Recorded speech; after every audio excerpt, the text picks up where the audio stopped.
Hey, be a squid and subscribe to my mediocrity. How's it going, everybody? Today is going to be a little bit of a discussion type video. I know this topic has kind of been laid to rest, at least for the moment, but I kind of wanted to talk about this Saryn getting nerfed situation. I imagine it will come eventually, but for now, it seems that Pablo, one of the people over at Digital Extremes, has kind of strayed away. Not really sure what the reason is, probably due to the fact that everybody was literally shitting on him because of this possible nerf that was incoming. So for me, I've been out of the loop on Warframe for a while. I just kind of got back into it recently, and just because of the Imperium update and all that other stuff. So the Saryn getting nerfed, it was news to me, especially considering I made that video talking about how Banshee Prime got nerfed, and I was really just upset that that happened. So I was like comparing Banshee Prime to Saryn Prime, and it's like, you nerfed this one frame because it could do this, but you have another Warframe that does the exact same thing except better and is more efficient and just better in every way.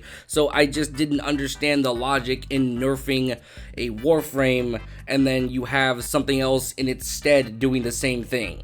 Which to me is the weirdest thing to nerf Warframes drastically like that anyway, because Warframe to me has always been this broken game. And when I say broken, I don't mean like, it doesn't work or just the game's bad or anything like that. No, I mean like the game is legitimately meant and started off as broken, where you're this crazy ninja robot that can slice and dice through thousands of enemies in a matter of minutes, and that's the idea of Warframe. You are essentially a joke character in an anime. You just can do whatever you want.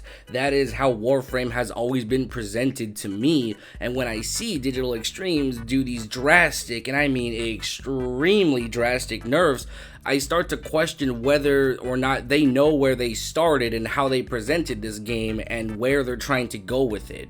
So I guess to kind of play devil's advocate a little bit, I will say that Saryn probably does need a nerf, but not anything to the terms of Banshee, because Banshee has been completely gutted to the point where Soundquake is virtually unusable. I've tried every build in which way, shape, or form, and there is no way to make that move even remotely close to what it used to be. And as far as usefulness, it's not even useful either. It's just downright trash. So if they're looking to make any kind of changes whatsoever to Saryn, I'm hoping that it's more on the lines of just a slight fix to tone down maybe the damage or the range or something that is acceptable that would make her still a viable Warframe, because typically when they nerf a Warframe, it is completely gutted to the point of unusable. I would also like to point out one of the reasons that Pablo wanted to nerf Saryn is because Ember wasn't as prevalent in ESO, which is the late game content, air quotations there,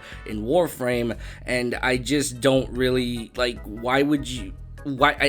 that breaks my brain. Every time I think about it, my brain literally malfunctions and I have no idea what to say. Whenever you look at ESO, you kind of have to be objective and look at it from the perspective of Saryn is really good at it, so that's why I'm saying a slight nerf makes sense. But the idea that you want to nerf something because another Warframe isn't as prevalent in that same realm is bananas to me. That's like the rest of the Warframes, like, Saryn is there, but Ember's not. So what, you're gonna swap out Saryn for Ember? So that's the whole plan here? You're just gonna basically switch one broken frame with another broken frame, and then everybody else that's in the roster can fuck off? I just don't understand that logic. And keep in mind, he has come out on Twitter and actually said that there's not any plans at the moment or even in motion to nerf Saryn, but like I said, I imagine it's going to happen eventually. It's just the reasoning behind it is bonkers to me, and the fact that you want to basically swap one frame with another frame just makes no sense, and the fact that there's a lack of diversity already in the roster is even more insane. One last thing I would like to touch on before we end this video is endgame content.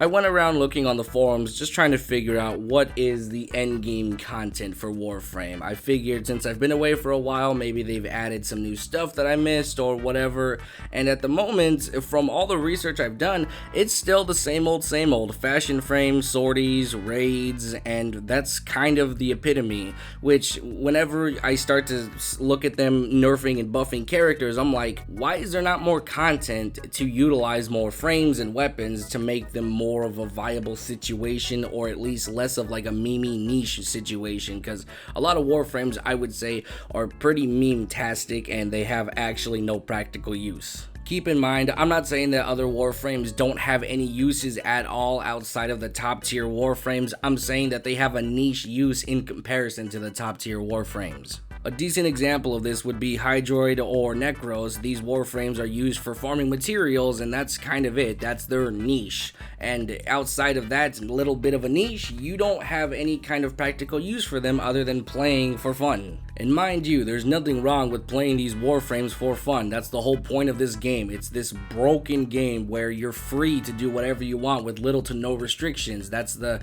main thing. It's a PvE oriented game. So whenever you gut these Warframes to just unusableness, it just kind of is sad, because that was the whole reason why this game got popular.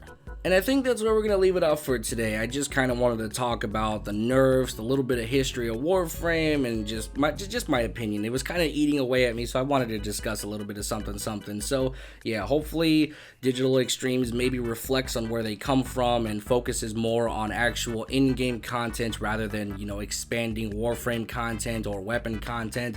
Just more content in general for the Warframes to actually have a playground to work in would be nice. But that's it for today's video. Hopefully you guys enjoyed it. I will talk to you guys tomorrow. Bye-bye.